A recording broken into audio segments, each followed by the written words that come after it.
Bismillahirrahmanirrahim. Assalamualaikum warahmatullahi wabarakatuh. Innal hamdalillah nahmaduhu wa nasta'inuhu wa nastaghfiruhu wa na'udzu billahi min syururi anfusina wa min sayyiati a'malina. May yahdihillahu fahuwal muhtadi wa may yudlilhu fala hadiyalah. Asyhadu an la ilaha illallah wa asyhadu anna Muhammadan abduhu wa rasuluh. Allahumma salli wa sallim ala nabiyyina Muhammadin wa ala alihi wa ashabihi wa wala. Rabbi shrah li sadri wa yassir li amri wa hlul 'uqdatam min lisani yafqahu qawli. Allahumma anfa'na bima 'allamtana wa 'allimna ma yanfa'una wa zidna ilman wa ba'd. Para ikhwan wal akhwat, bapak-bapak, ibu-ibu yang mudah-mudahan dirahmati Allah Subhanahu wa taala. Alhamdulillah di kesempatan malam ini kita kembali dimudahkan oleh Allah Subhanahu wa taala untuk duduk bersama dalam rangka tawassul bil haqqi dan tawassul bis sabar. Mudah-mudahan duduknya kita dicatat sebagai amal soleh di sisi Allah Subhanahu wa taala. Salawat dan salam mudah-mudahan tercurahkan kepada Nabi kita Muhammad sallallahu alaihi wasallam, kepada keluarga beliau, sahabat beliau, dan siapa saja yang istiqomah di atas petunjuk Rasulullah sallallahu alaihi wasallam. Kita senantiasa berdoa kepada Allah, mudah-mudahan kita, kedua orang tua kita, keluarga kita, anak keturunan kita, dan siapa saja yang pernah berbuat baik kepada kita, mereka diberi kemampuan untuk bisa istiqomah menapaki petunjuk Rasulullah sallallahu alaihi wasallam. Jemaah sekalian, kita masih pada kajian kitab Kaifa Amalahum An-Nabi, bagaimana Nabi Muhammad SAW berinteraksi dengan orang-orang di sekitarnya, dan kita pada bab ta'amulun Nabi SAW ma'a ahlihi wa aqaribihi wa man haulahu, yaitu Nabi Muhammad SAW berinteraksi, berkomunikasi dengan karib kerabatnya dan orang-orang yang dekat dengan beliau.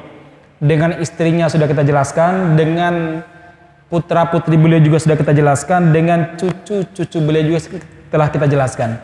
Nah, sekarang dengan keluarga dekat beliau, baik itu pamannya, bibinya, sepupunya, dan lain sebagainya. Baik, masuk poin berikutnya. Wa min musa'adatihi li aqaribihi hirsuhu ala adahim lin nusuk ma'hu wa iqna'ihi liman lam yakun yanwi minhum al-khuruj bil mubadarah ila dalik. Nabi Muhammad SAW senantiasa terlibat dalam membantu dan meringankan urusan keluarganya. Di antaranya apa? Nabi Muhammad SAW memotivasi keluarga beliau yang sudah punya kemampuan untuk segera melaksanakan ibadah haji dan memfasilitasinya kalau memang mereka tidak bisa untuk berangkat sendiri. Ini ada cerita tentang sepupu Nabi Muhammad SAW yang bernama Diba'ah radhiyallahu anha. Suatu waktu Nabi Muhammad SAW berjumpa dengan Diba'ah, dan Rasul melihat bahwa dia ada keinginan dan kerinduan terhadap haji. Nabi Muhammad SAW bertanya, "Aratil hajja, saudari, apakah kamu ingin pergi haji?" Tawaran dari Nabi Muhammad SAW. Kemudian Diba'ah mengatakan, "Wallah ma ajiduni illa waj'atan." Saya tidak memiliki apa-apa, ya saya sangat kesusahan untuk berangkat haji. Dia tidak punya finansial untuk berangkat haji. Nah, jemaah sekalian, kemudian Nabi Muhammad SAW memotivasinya dan memfasilitasi beliau untuk berangkat haji.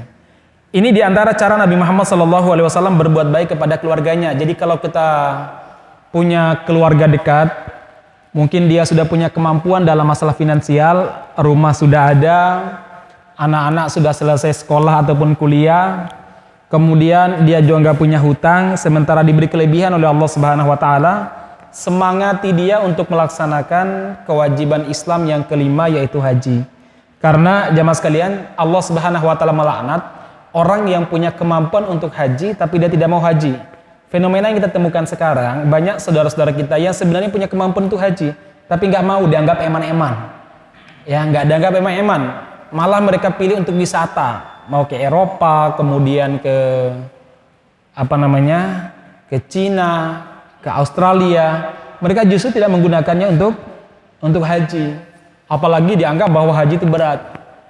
Ya, harus berpanas-panasan, berdesak-desakan. Nah, masyarakat muslimin yang mudah-mudahan dirahmati Allah Subhanahu wa taala, kalau kita menemukan fenomena seperti ini ada pada keluarga kita, ingatkan bahwa di antara kesempurnaan iman kita adalah haji. Bahkan sebagian para ulama sangat tegas kalau ada orang yang punya kemampuan haji, tapi dia tidak mau haji, dia itu dipenjara.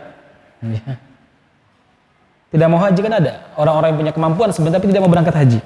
Nah, jemaah sekalian, yang mudah-mudahan dirahmati Subhanahu wa taala, itu poin pertama yang bisa kita ambil dari kisah Nabi Muhammad SAW beserta dengan sepupu perempuan beliau. Yang kedua, teman-teman sekalian, kita sangat-sangat disunnahkan untuk mencontohi Nabi dalam memfasilitasi keluarga dekat kita untuk beribadah. Kalau mereka ingin beribadah, umroh misalkan, sementara dia hanya punya kemampuan biaya separuh, sementara Allah Subhanahu wa taala memberi kelebihan kepada kita, berupa kelebihan harta, kemudahan untuk mencari rezeki, maka kita disunnahkan untuk mengikuti Rasulullah SAW, biayai dia, kasih uang. Misalnya kalau dia cuma punya 15 juta, sementara umroh hari ini misalkan totalnya dengan pulang pergi dan lain sebagainya, taruhlah 25 sampai 30 untuk beli oleh-oleh dan sebagainya. Udah tambah aja mas, tambah 15. Nah, ma'asyiral muslimin, ya mudah-mudahan dirahmati Allah Subhanahu wa taala. Itu bukan sia-sia. Satu, memfasilitasi orang beribadah. Yang kedua, mencontohi Nabi Muhammad SAW dalam berbuat baik dengan anggota keluarga. Baik, kemudian di antara lagi di sini disebutkan wa kana yutabi'u umura aqrabihi wa ya'tani bisihatihim. Di antara interaksi Nabi Muhammad SAW dengan orang-orang terdekat adalah apa? Beliau sangat peduli dengan kondisi keluarga dekatnya dan sangat peduli dengan kesehatan mereka. Nanya kabar mereka, bagaimana kabar kesehatan mereka, apalagi kalau mungkin umurnya udah sepuh. Anda punya bibi, teleponlah. Bagaimana kabarnya? Bagaimana kesehatannya? Kita punya paman yang sudah sepuh, tanyakan kabarnya. Nah, jemaah sekalian, ini ada cerita disebutkan Nabi Muhammad SAW suatu waktu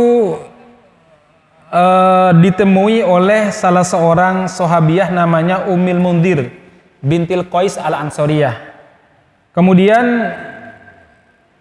saat itu Nabi Muhammad SAW sedang duduk bersama dengan Ali bin Abi Thalib, dan Ali sedang kena penyakit naqohun. Saya baca keterangan para ulama, naqohun ini sejenis penyakit demam yang membuat orang mudah pingsan. Saya nggak tahu demam sakit apa ini ya. Jadi demam tiba-tiba kemudian orang itu mudah pingsan. Nah, jemaah sekalian, kemudian sahabiah ini yaitu Ummi Mundhir itu memiliki anggur yang diasamkan, dikecutkan. Jadi disebutkan di sini, mohon maaf, bukan anggur, kurma.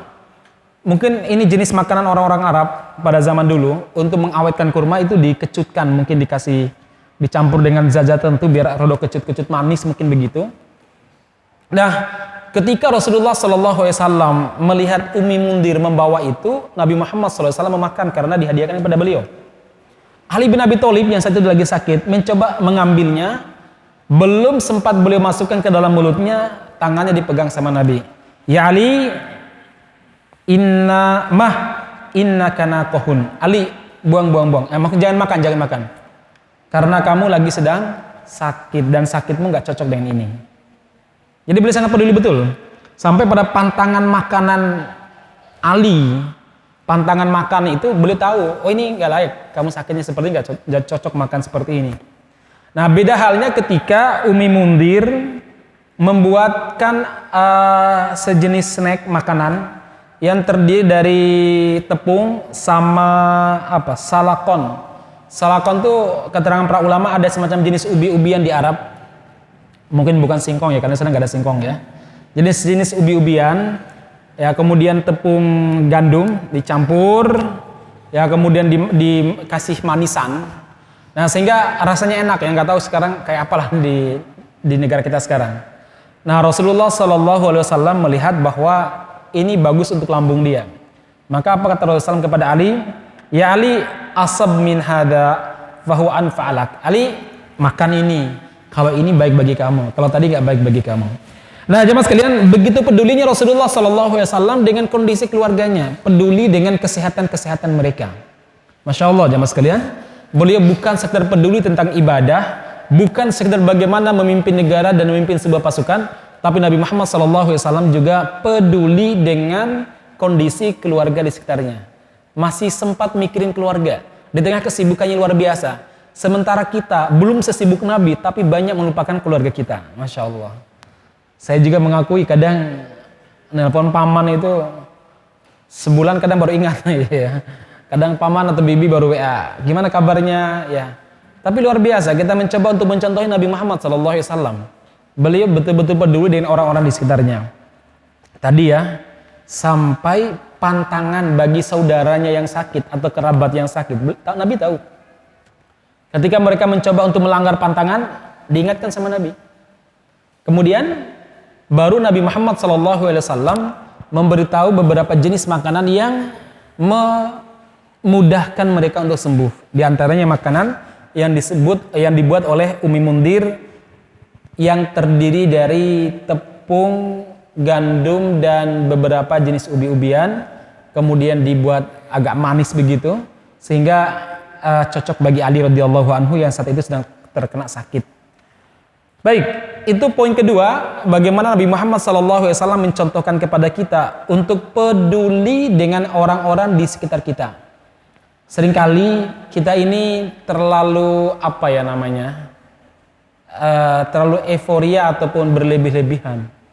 Pedulinya kepada orang yang tertimpa musibah di belahan negeri kita, itu luar biasa, ngumpulkan dana. Tetapi ketika keluarga kita sakit, membutuhkan bantuan kita, abotnya orang umum. Ya.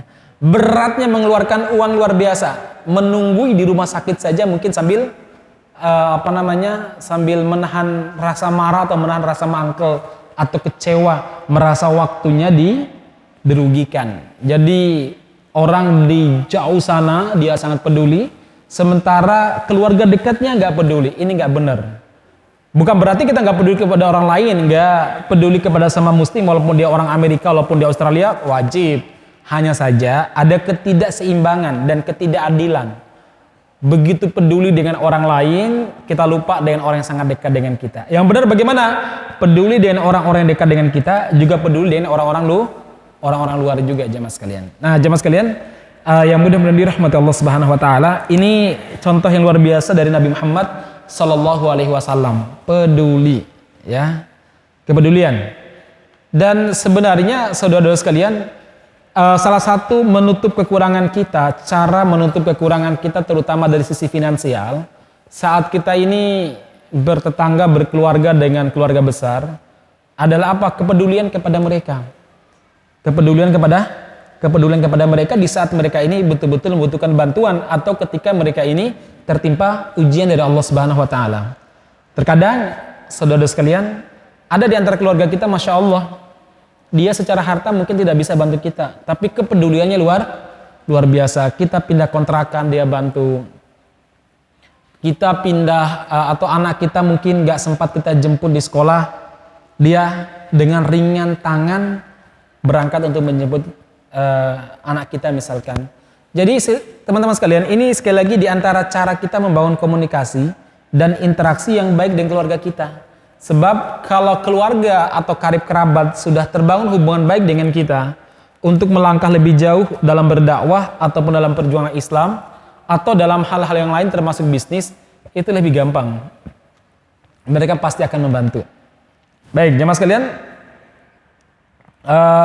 poin ketiga, wasta'ana an-nabiyyu sallallahu alaihi wasallam bi'aqaribihi radhiyallahu anhum wastanabahum wasta'malahum fi katsirin min syu'unihi.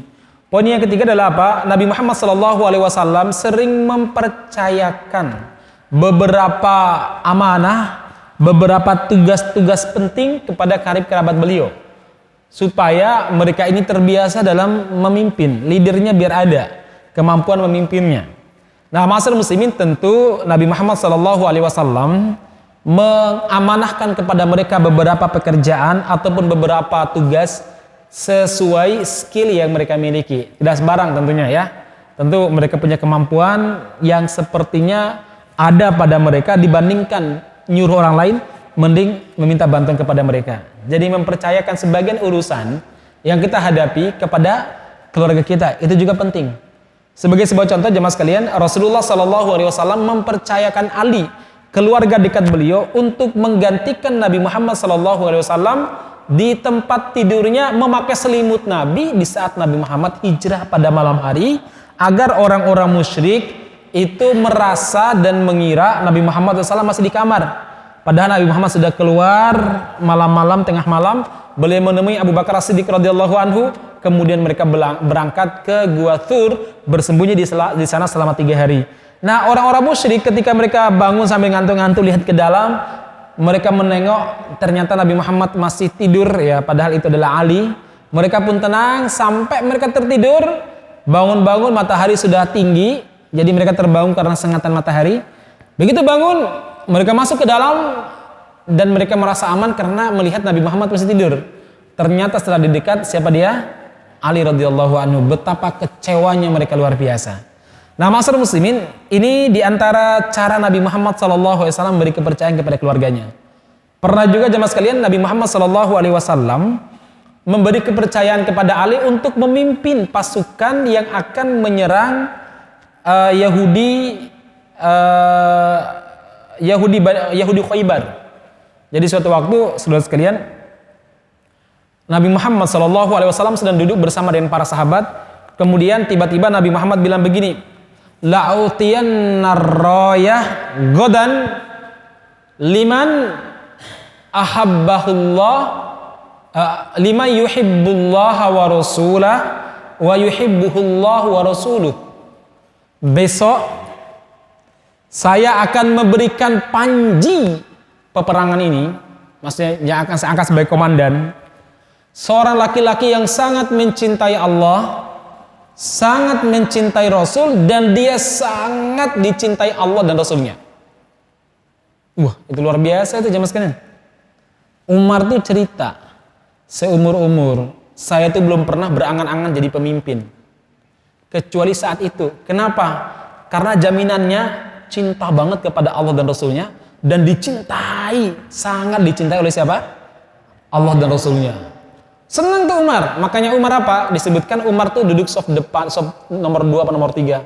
Beliau kemudian maju di soft pertama biar ditunjuk ya. Udah begitu sambil duduk beliau tinggi-tinggikan badannya, padahal Umar udah tinggi ya. Tapi Nabi lihat aja lewat ya, Umar gini-gini itu ya. Ya Nabi lihat aja gitu ya.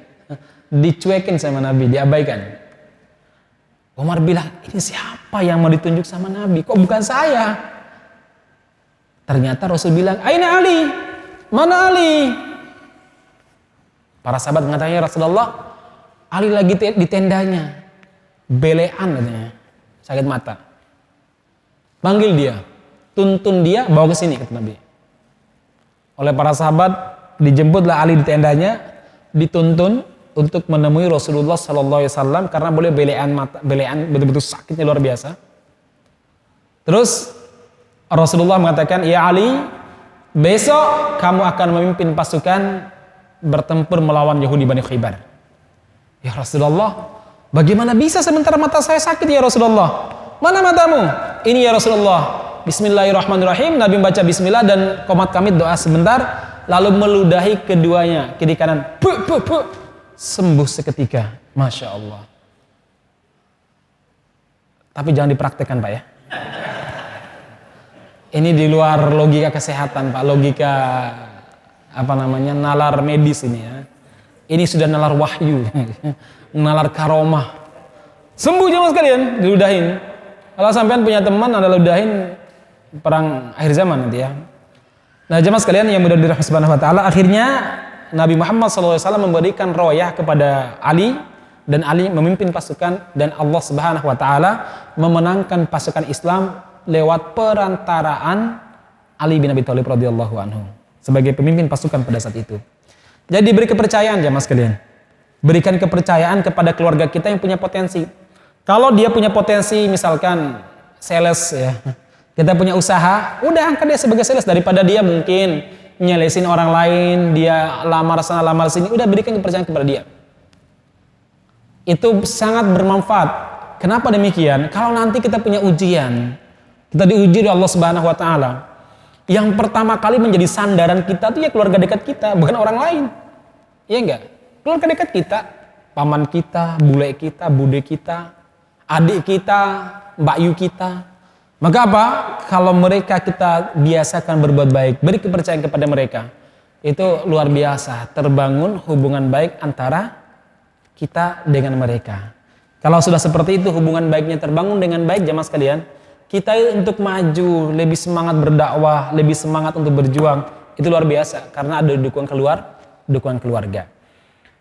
Baik, jamaah sekalian,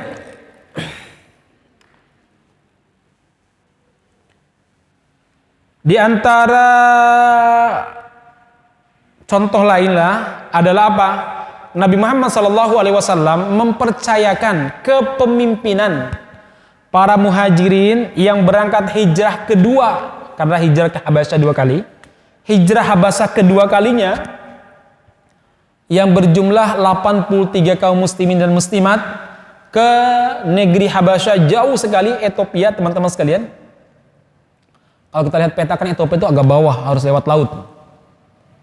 Itu kepada saudara sepupunya namanya Ja'far bin Abi Thalib, kakaknya Ali bin Abi Thalib. Beliau percayakan, bukan kepada orang lain. Karena beliau lihat bahwa Ja'far ini punya kemampuan memimpin, leadership. Dan dia punya kemampuan komunikasi yang baik. Lewat Ja'far lah kelak nanti Najasyi, Raja Habasyah, itu masuk Islam. Lewat komunikasi dan kefasihannya si Ja'far membuat Raja Najasyi masuk Islam. Masya Allah. Baik, masyarakat muslimin yang mudah-mudahan dirahmati Allah Subhanahu wa taala. Ini pelajaran juga banyak ya. Salah satunya teman-teman sekalian adalah apa tadi? Kalau kita punya keluarga yang punya potensi dan potensi tersebut kita butuhkan dalam usaha kita atau dalam pekerjaan kita, angkatlah mereka sebagai orang kepercayaan kita. Jangan sampai sekali lagi orang jauh kita peduli, kita berikan kepercayaan, sementara mungkin kehidupan dia basis ataupun basic pendidikannya, keluarganya kita nggak ngerti, kita percayakan pada mereka. Ini lebih parah jamaah sekalian. Ibarat di negeri kita, anak negeri cari kerja susah luar biasa, malah banyak pekerjaan diberikan kepada WNA. Alasannya macam-macam, karena mereka katanya lebih ahli dan lain sebagainya. Lebih ahli bagaimana? Buktinya dalam beberapa teman-teman cerita di kerja tambang, mereka juga dikandani kadang ngeyel, ya. Kadang nggak bisa kerja dan lain sebagainya. Itu mungkin tukang-tukang batu datang ke sini, sementara kita rata-rata sarjana minimal S1 atau D1, D2, D3 lah yang kerja. Sementara mereka mungkin tadi ya, tukang batu, tukang ngamen, daripada ngeribetin sana terus dibawa ke sini. Baik, ini kan mirip-mirip pada zaman dulu ketika Inggris Raya, Britania Raya itu punya tawanan yang sangat banyak sekali, sampai beban makanan tawanan itu hampir membuat negara rugi. Bayangkan aja kalau seandainya punya tawanan jumlahnya 50.000 misalkan. Atau jumlahnya 1 juta. Punya tawanan, punya orang di penjara, jumlahnya berapa? Narapidana 1 juta. Kalikan makannya mereka tiap hari gimana? Repot itu. Belum biaya hidupnya, mandinya, airnya, dan lain sebagainya. Akhirnya oleh Britania Raya, ini sebagian yang kita baca ya, dicarikan tempat. Dicarikan tempat untuk apa? Pindah. Mereka dikaryakan. Dibawalah ke Amerika Serikat. Dibawalah ke Australia. Jadi mantan gali-gali ini kemudian tinggal di Australia, tinggal di Amerika Serikat. Akhirnya karena terbiasa melakukan kejahatan di negaranya sana, di benua yang baru pun melakukan kejahatan luar biasa. Melakukan pembantaian kepada suku aborigin yang asli. Melakukan pembantaian kepada suku Indian yang merupakan penduduk asli. Sehingga apa sekarang? Semua benua ini hari ini hampir dihuni mayoritas berkulit putih, sementara aborigin yang kulitnya hitam sebagaimana saudara kita dari Papua sudah hampir habis, sebagaimana saudara-saudara kita di India yang kulitnya sawo matang udah hampir habis. Dalam beberapa riwayat yang saya baca teman-teman sekalian, jadi suku aborigin itu suku Indian ada di antara mereka sudah masuk Islam. Ibnu Battuta pernah menulis tentang lawatannya ke negeri sana, bahwa sudah ada di antara mereka ini yang masuk Islam. Teman-teman sekalian yang mudah-mudahan dirahmati Allah Subhanahu wa taala. Kemudian selanjutnya menampakkan rasa gembira terhadap kebaikan yang didapatkan oleh keluarga kita.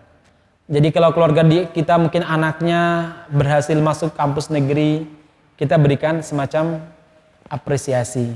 Wah, bagus bule, ya, adik sudah bisa masuk ke kampus negeri, bule nggak terlalu berat biayainya, mudah-mudahan misalkan. Atau kalau anaknya masuk pondok atau mungkin berhasil hafal Quran 30 juz, berikan apresiasi kepada keluarga kita, kepada sepupu kita atau kepada bule-bude kita. Berikan apresiasi aja mas kalian. Walaupun kita nggak bisa memberikan apa-apa, apresiasi itu sesuatu yang membuat mereka sangat senang sekali. Apalagi bagi orang-orang yang terbiasa dalam dunia komunikasi. Bagi mereka tumpukan harta nggak begitu penting dibandingkan apresiasi. Nabi Muhammad SAW membiasakan diri apresiasi. Jangan pernah malu memberikan apresiasi kepada teman-teman kita, kepada guru-guru kita, kepada ustadz-ustadz kita. Mereka senang luar biasa. Ada sebuah kebiasaan di beberapa majelis mulazamah yang saya hadiri di luar negeri. Jadi para masyayikh itu sehabis ngisi kajian, ngisi daurah, itu murid-murid datang memberikan ucapan selamat dan ucapan terima kasih. Ya Syekh, Masya Allah, saya dapat manfaat yang luar biasa. Ya Syekh, saya mendapatkan sesuatu yang sangat baru dan banyak sekali. Itu Masya Allah membuat para masyayikh itu senang sekali. Nah, ma'asyiral muslimin, ini bagian daripada apa? Memberikan apresiasi. Sebagai sebuah contoh, ketika Ja'far bin Abi Thalib berhasil pulang hijrah ke Madinah, jadi dari mana namanya? Dari Habasyah, langsung hijrah ke Madinah, jadi nggak balik ke Makkah. Kurang lebih berapa tahun itu ya? Kalau ke Habasyah itu tahun 7 kenabian kurang lebih. 7 kenabian, 7, 13 kurang 7 berapa Pak? Berapa? 6. 6 tambah 6 berapa? 12, kurang lebih 12 tahun. Karena perang Khaybar kurang lebih tahun 6 Hijriah. Berarti kurang lebih 12 tahun mereka tinggal di Habasyah. Kemudian ya kalau anak itu udah sangat besar lah. Kalau dia lahir tahun pertama hijrah di Habasyah, berarti dia udah hampir lulus SD kan? Ya. Maksudnya udah besar sekali aja Mas Dedan.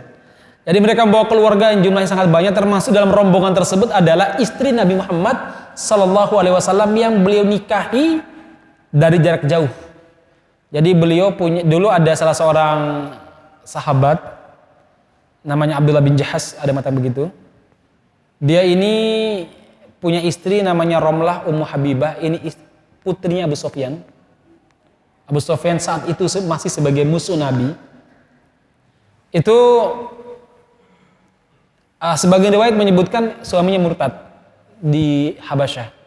Akhirnya sang ibu ini sendiri, nggak punya keluarga, nggak punya siapa-siapa. Karena secara otomatis ikatan pernikahannya batal.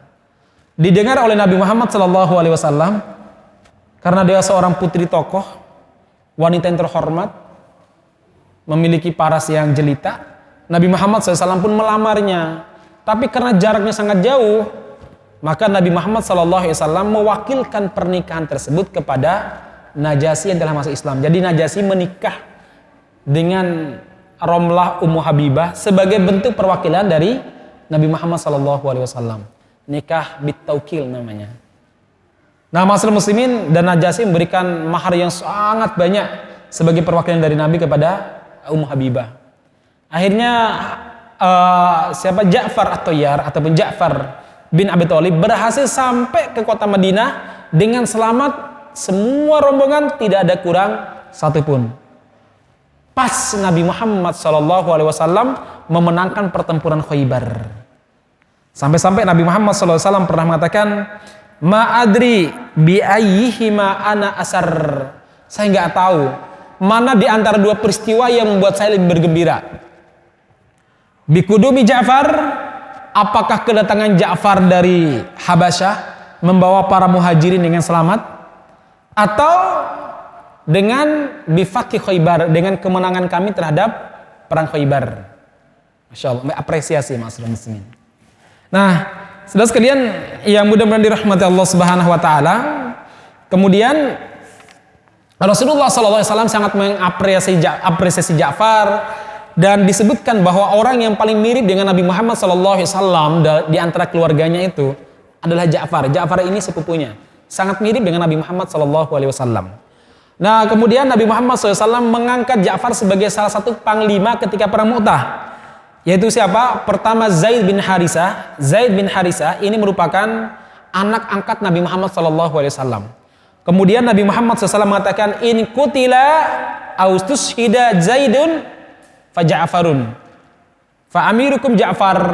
Kalau seandainya Zaid bin Harisah wafat, gugur sebagai syuhada, maka panglima kalian adalah Ja'far yang baru pulang dari Habasyah.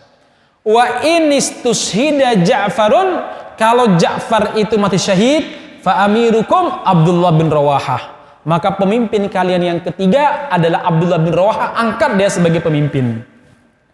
Nah, jemaah sekalian yang mudah-mudahan dirahmati Allah Subhanahu wa taala, singkat cerita ternyata Zaid bin Harisah wafat sebagai syuhada, lalu bendera kepemimpinan dibawa oleh Ja'far, dan Ja'far dalam waktu yang cepat menjadi sasaran pasukan-pasukan musuh, para pemburu. Kenapa? Karena beliau bawa panji. Dulu kalau panji udah bisa ditaklukkan, biasanya semangat pasukan juga down. Akhirnya mereka menebas tangan kanannya Ja'far yang megang panji. Oleh Ja'far dipegang pakai tangan kirinya, tangan kiri ditebas pakai pedang sampai terputus. Kemudian beliau peluk dengan lengannya masih tersisa. Kemudian mereka menombak, memanah dan menusuk Ja'far sampai kemudian Ja'far radhiyallahu an itu wafat, gugur sebagai syuhada. Kemudian bendera diambil alih oleh Abdullah bin Rawahah. Awalnya Abdullah bin Rawahah ragu. Kenapa? Karena siapa yang memegang panji tersebut menjadi fokus utama serangan musuh. Akhirnya apa? Beliau awalnya ragu sampai kemudian beliau ini mengingatkan dirinya, ya nafs. Beliau bersair untuk mengingatkan dirinya. Ma'aro kita kerohinal jannah. Wahai nafsu, wahai jiwa, kok saya melihat kamu enggan masuk surga? Itu surga, itu mati saya itu surga. La tunzilanna aw la tukrohinna. Kamu segera ambil itu, turun ambil panji yang jatuh tersebut, atau kamu akan dibenci sama Allah Subhanahu wa taala. Intajlibanna asyuddu ramnah. Sairnya panjang. Nah, jemaah sekalian, akhirnya beliau ambil itu panji dan beliau gugur sebagai syuhada juga. Akhirnya kaum muslimin bingung siapa pemimpin, karena Nabi Muhammad menunjuk cuma 3 saja. Salah seorang prajurit mengambil panji sambil berteriak, ya muslimin, pilihlah di antara kalian siapa yang diangkat sebagai pemimpin. Sesungguhnya 3 panglima yang Rasulullah SAW tunjuk, mereka telah gugur sebagai syuhada. Akhirnya mereka mengatakan Khalid. Saat itu Khalid baru masuk Islam. Awalnya Khalid pakai wah, tapi orang-orang mengatakan, ya Khalid, sesungguhnya hanya kamu yang layak memimpin kami saat ini. Dan Khalid dikenal sebagai jenderal yang gak pernah terkalahkan. Jenderal yang sangat ahli strategi, memiliki kekuatan fisik yang luar biasa. Akhirnya apa? Beliau ambil itu panji, beliau naik ke tempat yang tinggi, melihat perjalanan pertempuran, lalu beliau melihat bahwa sudah tidak saatnya memaksakan diri maju. Beliau pun menarik mundur pasukannya karena waktu malam sudah menjelang. Kemudian malam harinya Khalid bin Walid radhiyallahu anhu mengatur pasukan sayap kanan dipindahkan ke sayap kiri, yang sayap kiri dipindahkan sayap kanan, pasukan belakang maju sebagai pasukan depan istirahat di belakang. Kemudian 10 apa 20 orang beliau perintahkan untuk besok ketika peperangan itu membuat kepulan debu dari belakang, supaya orang-orang musuh mengira ada bantuan dari Madinah. Akhirnya jemaah sekalian, terjadilah peperangan, sementara musuh masih tetap dengan formasi lamanya. Begitu melihat, ini kok musuh-musuh baru ya. Demikian sayap kanannya musuh melihat musuh yang baru, sayap kirinya musuh melihat musuh yang baru. Kemudian bagian dada atau bagian inti melihat musuh yang baru juga. Di saat yang bersamaan mereka melihat kepulan asap yang banyak di belakang. Mereka mengira ada bantuan dari kota Madinah. Apa kata mereka? Yang dari kemarin aja susah melawannya, apalagi tenaga-tenaga seger. Akhirnya itulah yang membuat mereka juga lemes, Kemudian ketika pasukan Islam berhasil mundur, mereka juga nggak berani ngejar karena khawatir juga terjebak. Sama-sama mundur. Dan Rasulullah SAW memuji Khalid bin Walid dan mengatakan, lalu Allah Subhanahu wa taala memberikan bendera tersebut kepada saifun min suyufillahil masdulah, kepada pedang dari sekian pedang Allah Subhanahu wa taala yang terhunus, dan Allah Subhanahu wa taala menyelamatkan kaum muslimin dari serangan musuh yang membabi buta. Nah, jamaah sekalian, ketika berita wafatnya Ja'far didengar oleh Rasulullah SAW, Rasul sangat sedihnya luar biasa. Lalu beliau melihat anak-anak Ja'far masih kecil, ada namanya Muhammad, ada namanya Abdullah. Nabi Muhammad SAW pun memanggil mereka, mencium mereka. Saat itu karena mereka baru pulang dari Habasyah, mungkin belum sempat cukur, jadi rambut mereka tuh acak-acakan. Nabi Muhammad pun memanggil tukang cukur dan mengatakan, cukurlah mereka, jangan sampai mereka ini terlantar, karena dia adalah putra daripada sepupu saya. Kemudian Rasulullah SAW mencium duanya dan mengatakan, Muhammad, maksudnya Muhammad bin Ja'far, putra Ja'far, fasyabihu ammina Abi Thalib, sangat mirip dengan paman kami, kakekmu yaitu Abu Thalib. Sementara Abdullah, fasyabi kholki wa kholaki, sementara Abdullah putra Ja'far sangat mirip akhlaknya denganku dan fisiknya denganku sangat mirip sekali. Kemudian jamaah sekalian, beliau pun mendoakan anak-anaknya Ja'far. Apa doa Nabi Muhammad SAW? Allahumma khluf Ja'faran fi ali wa barik li Abdillah fi safaqati bi yaminihi.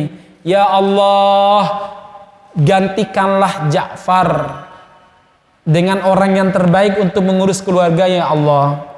Berhari-hari Nabi Muhammad berdoa, bahkan ketika suatu waktu beliau sedang naik kendaraan, maksudnya naik kudanya, melihat putra-putranya Ja'far lagi main-main, kemudian Rasulullah SAW memanggil para sahabat, tolong si Muhammad naikkan ke depanku, si fulan naikkan ke belakangku. Ya, dielus-elus kepalanya oleh Rasulullah, dicium oleh Rasulullah sambil beliau mendoakan, ya Allah, Allahumma khluf Ja'faran fi waladi. Ya Allah, gantikanlah orang yang terbaik bagi putra-putranya Ja'far untuk mendidik putra-putranya Ja'far. Jamaah sekalian, istrinya Ja'far namanya Asma binti Khumais, dikenal sebagai wanita yang sangat cerdas dan wanita yang sangat cantik.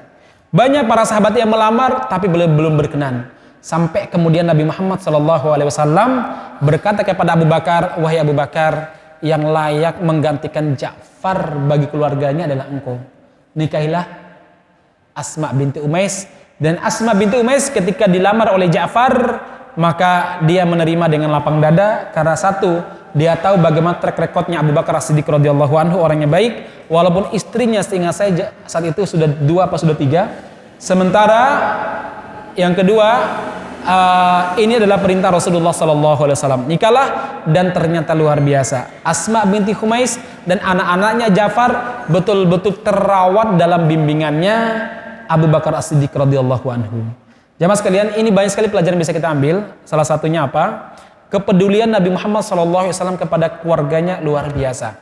Sampai kepada putra-putri sepupunya yang telah gugur sebagai syuhada, beliau sangat peduli, sangat kasih sayang kepada mereka, mendoakan kebaikan kepada mereka.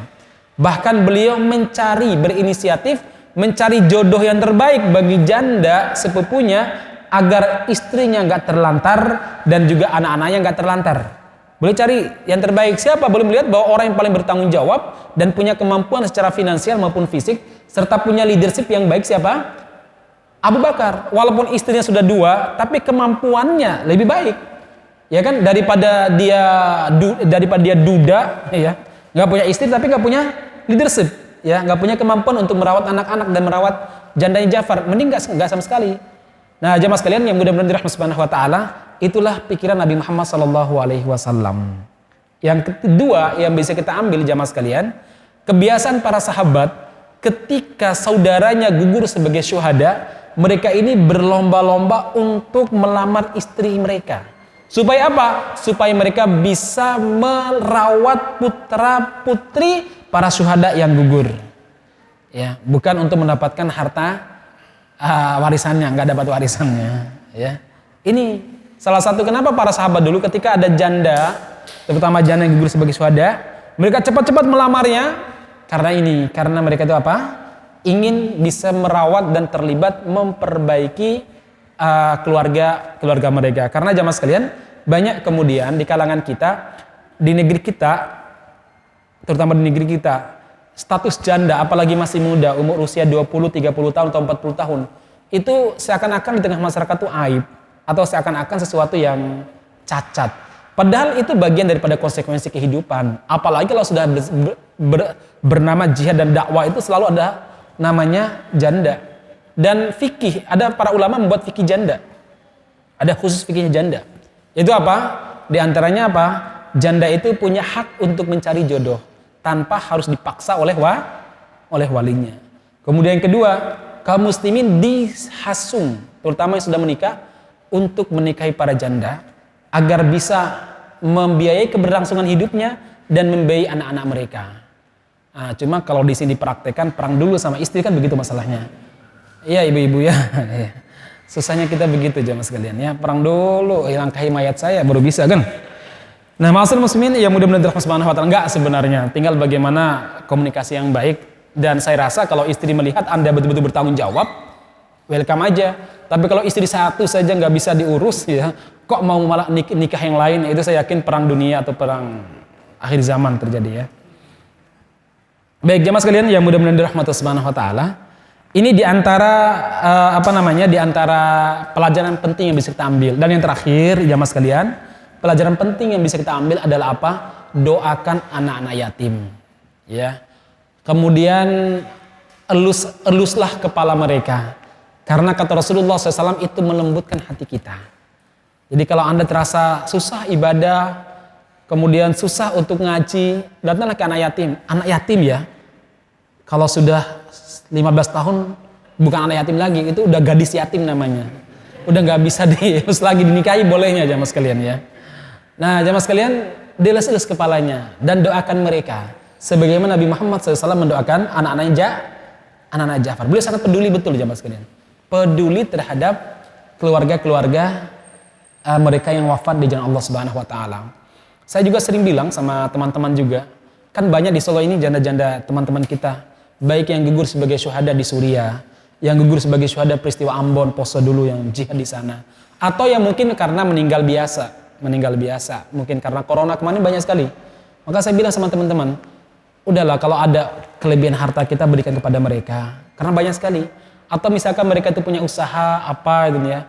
Saya kebetulan dekat rumah itu ada janda teman saya yang dulu memang sangat dekat sama kita, satu halakoh kajian dulu. Meninggal karena kanker. Masih muda, anaknya juga masih kecil-kecil gitu. Saya bilang sama istri, kalau belanja mungkin di samping rumah kita ada yang jualan. Tapi kalau belanja, saya minta belanja di rumah ibu itu. Beli beras, beli apa-apa, kebutuhan pokok beri kepada dia. Kenapa demikian?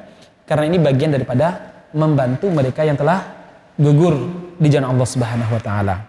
Baik, jamaah sekalian yang mudah-mudahan dirahmati Allah Subhanahu wa taala. Kalau di Pasar Kliwon itu ada yang menarik.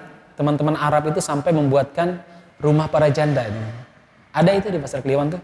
Ada beberapa tempat yang memang Allah Subhanahu wa taala memberi kekayaan sebagian di antara mereka, kemudian membuat semacam kos-kosan. Jadi kalau ada orang-orang yang mungkin dia sendirian gak punya anak atau anaknya mungkin gak tanggung jawab, itu boleh tinggal di situ bebas sampai dia wafat. Ada di beberapa tempat di Pasar Kliwon itu. Menurut saya itu hal yang menarik jemaah sekalian. Karena saya sering beberapa kali didatangi oleh ibu-ibu yang sudah janda, apalagi sudah tua, cerita, curhat. Apalagi kalau anaknya perempuan sematawayang telah dibawa oleh suaminya jauh ke Jakarta sana. Dia hidup sendirian di Solo, itu banyak. Saya kadang berpikir itu harus ada solusinya itu ya. Itu bagaimana caranya? Mungkin semacam buat pondok, ada pembinaan dan lain sebagainya, biar nanti mudah-mudahan mereka bisa husnul khotimah. Ingat, di antara cara Allah Subhanahu wa taala menolong kita ketika kita menolong para du'afa, orang-orang lemah. Saya tahu di antara mereka, kalau saya naik motor, saya lihat mereka jalan, ya Allah, kadang kasihan. Gak ada anaknya yang bonceng dia saat kajian, gak ada yang memperhatikan ketika dia sakit. Kalau kita juga terlalu peduli juga nanti dibilang macam-macam, nunggu harta karunnya misalkan ya. Ini jadi suatu. Sampai ada salah seorang di antara mereka itu bilang sama saya, Ustadz, boleh nggak? Saya itu punya harta peninggalan suami, karena anak saya perempuan, dia ikut suaminya, jarang ke rumah saya, jarang jenguk dan lain sebagainya. Boleh nggak saya jual itu harta saya, kemudian saya infakkan di sebuah pondok, saya minta supaya saya bisa tinggal di pondok tersebut, sampai saya meninggal nanti Ustaz. Saya kira harta saya lumayan Ustaz karena di tengah kota gitu nih. Tapi saya pingin ada tempat tinggal dan tempat ngaji Ustaz. Saya ingin mempersiapkan husnul khotimah. Masya Allah ya. Saya langsung deng gitu nih ya. Saya kadang pikiran, memang si anak perempuan gak ada kewajiban untuk membiayai ibu atau orang tua. Tapi seharusnya mantu ya mikir dong ya. Kalau ibu mertuanya ini gak punya siapa-siapa gitu ya. Mikir sih gitu loh, saya kadang mikir gitu ya. Baik, saya demikian barakallahu majma'in. Ini sebuah problem yang hari ini banyak di tengah masyarakat kita. Subhanakallahumma rabbana bihamdika asyhadu an la ilaha illa anta astaghfiruka wa atubu ilaik. Walhamdulillahirabbil alamin. Assalamualaikum warahmatullahi wabarakatuh.